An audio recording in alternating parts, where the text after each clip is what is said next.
One of my favorite movies is Mr. Saturday Night, for many reasons. But for you, I believe it was a tougher movie. Yeah, it was. I'm with you. I love the film.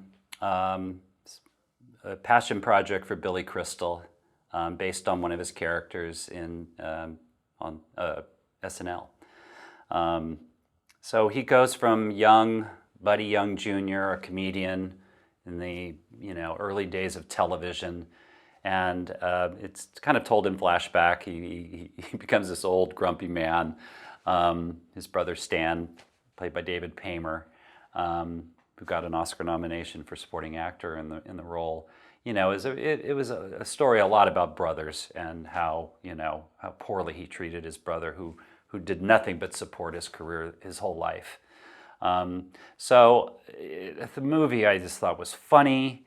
It was kind of like my favorite year, which is a favorite film of mine too. It's about the early days of television, which I found fascinating. Billy really got into that live performance, very, very stressful. There was a romance to it, but he was kind of a booger. He was mean to his brother. He was egotistical. It was a very flawed character, which to me made the movie all the better. And I think Billy did a great job in the role. So we thought we had a hit, for sure. It was coming right on the heels of A Few Good Men. So the studio was just feeling really good. We had just done a comedy that had done well called Honeymoon in Vegas with Nicolas Cage. That was a little movie that did very well. So we were feeling very, very confident, and we felt we had another one in this. It had tested well. And it was my first experience with something called tracking. So tracking is based on political polling. So we're just coming out of an election. Obviously, a lot of talk about the polling and is it accurate, is it not? Same thing with films. You go to the public and you ask, how are they feeling about this movie versus this film, and what audience is stronger, and so you learn demographics and you start creating expectations, which is a big word in movie marketing. And the expectations for Mr. Saturday Night, based on how we felt at Castle Rock about the film, how the film had tested, the trailer that we created tested just fine too. So far there was nothing to indicate we had anything but a hit on our hands. The tracking came out, which is predicting how you're going to do opening weekend. That's basically one of the things it's supposed to do. The company that created it, the National Research Group, asks you not to do that. You can't take these numbers and apply them to, based on this, you're going to make $19 million opening weekend. They say, don't do that. We're just giving you information of how the public is responding to your marketing materials, to the message, to publicity, whatever, to the title. So on the Saturday morning, the film opened Friday night. We were all feeling very confident. Our expectations were high. I have distinct memory of sitting on the floor of our house, putting on the shoes of our 2-year-old. We were going to go for a walk or something like that, and I'm sitting on the floor tying her shoes, and the phone rings, and it's Martin Schaefer, my boss, head of the film production part of Castle Rock, and said that the movie bombed. And I said, what?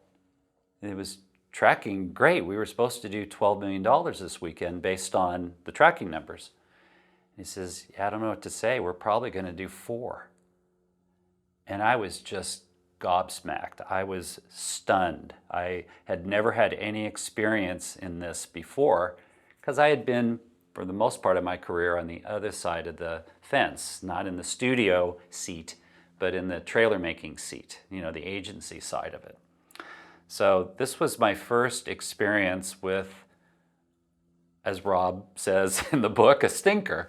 And he was never commenting on the movie itself, but when he says stinker, he's referring to opening to $4 million. And the movie, consequently didn't succeed. Word of mouth didn't generate enough business. And the movie was regarded as a failure because of that. And of course, the irony is, Billy turned it into a Broadway show, a musical, playing the older Buddy Young Jr. without makeup. And that was a hit. That was a huge hit. So Billy, you know, God love him. He believed in this idea. He turned it into a musical, and it became a big success on Broadway. And I'm so happy for him because I know he directed it, he co-wrote it, he acted in it, he produced it. He was coming off of City Slickers, which was a massive hit for Castle Rock. And again, you know, like me sitting on the floor putting shoes on my daughter, you know, we were both just absolutely shocked that people didn't like it. Interesting, because now Hacks, there's a very similar through line to it about a comedian and less than perfect, and yeah. So it's just interesting that maybe it didn't find its time. I loved it. I think Billy, as the star, was he comes with such likable baggage, whether it's the character in Harry and Sally, whether it's the fish out of water story in City Slickers, whether it's the host of the Oscars, which he was right during that time. He was incredibly beloved. And him not looking like him with old man makeup on, behaving badly, treating his brother like baggage, I think the public just did not dig that, you know, and it's a very common issue when, say, a comedian decides to do a serious role, you know, they want to do it, they want to open up their skills, and they want more scripts coming to them, and not just their specialty, but, you know, Hugh Grant's doing that right now with his career, you know, a guy known for one kind of, you know, show, now doing these dark characters and doing them fabulously well. And I think he's going to succeed at it. And Billy, I just think it was too much of a splash of water in the face of consumers. They want Billy the way they want Billy. They want Jim Carrey the way they want Jim Carrey. You know, and it's hard to not be accepted by trying something different. How can a movie be saved by proper marketing, and how can it be ruined? Wow. Sometimes they can be saved. We like to think a movie that's maybe was not executed perfectly can be saved. I've certainly had those kinds of films in my career. Two come to mind immediately. One that couldn't be saved was Eddie Murphy, a space comedy called The Adventures of Pluto Nash, which I worked on at Warner Brothers. And it was a $100 million movie, a lot of visual effects. You know, they're paying Eddie Murphy quite a lot of money. And boy, I remember watching that movie the first time. The filmmakers were right behind me. It was a room kind of like this, it was a room with a TV screen. I didn't watch it in a movie theater, but all the filmmakers were kind of sitting behind me, and I'm watching this movie going, this is as bad as I thought it was going to be. And I had to kind of turn around and say, wow, that was really something, you know, which is true. It was really something, something else. But I left there thinking, okay, everybody in the world knows this movie doesn't work, wasn't executed well, it's not funny enough, it's not exciting enough, it's not enough. So maybe I could figure out ways to, you know, turn it into something successful, because expectations now, there's that word, expectations for this film were really low, even though it costs a lot of money. End of the story is I couldn't. The movie made $9 million worldwide, one of the all-time big money loss losers of all time. Nobody blamed me for it, but you know, I felt like I didn't do my job. My job is to take any film I'm working on and not leave any stone unturned. Another movie I worked on a couple years after that was a movie called Kangaroo Jack. So Kangaroo Jack was a Jerry Bruckheimer, originally a Jerry Bruckheimer crime thriller comedy, action, R-rated. There was a model in it who appeared in a wet t-shirt a few times, you know, was very kind of salacious and a lot of profanity. And ultimately the concept was the same. It was about some mob money that winds up in the sweatshirt of one of our heroes, and the sweatshirt ends up on the back of a kangaroo who goes hopping up into the outback with $50,000 of mob money, thus putting our two heroes in jeopardy of their lives. That's the concept. What ended up happening with that film was based on the teaser that we cut for it. So there's a dream sequence in Kangaroo Jack where the kangaroo kicks Jerry O'Connell in the head. He passes out and has a dream where the kangaroo starts talking to him in a wonderful Australian accent and starts rapping. A very famous rap song. And it was hilarious. And that was the one scene people loved. They loved it.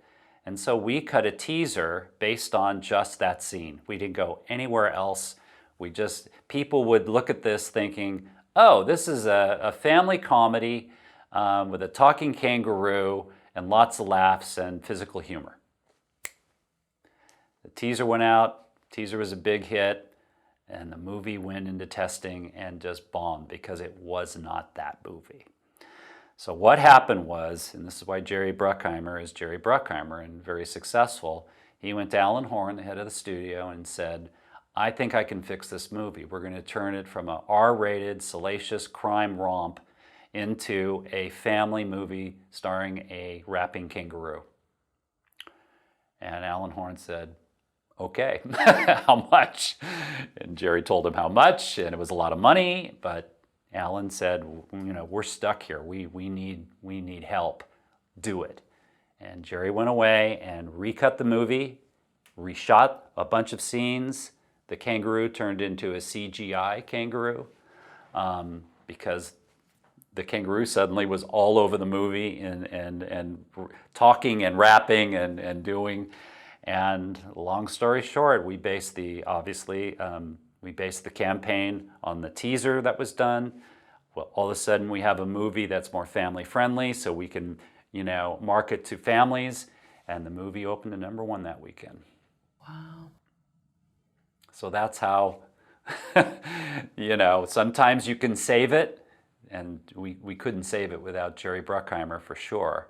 But we also couldn't save it without, you know, the movie was basically saved by a guy named Skip Chasen, who cut that teaser with the kangaroo and changed the movie and established the campaign. That's a lot of heavy lifting for one little teaser.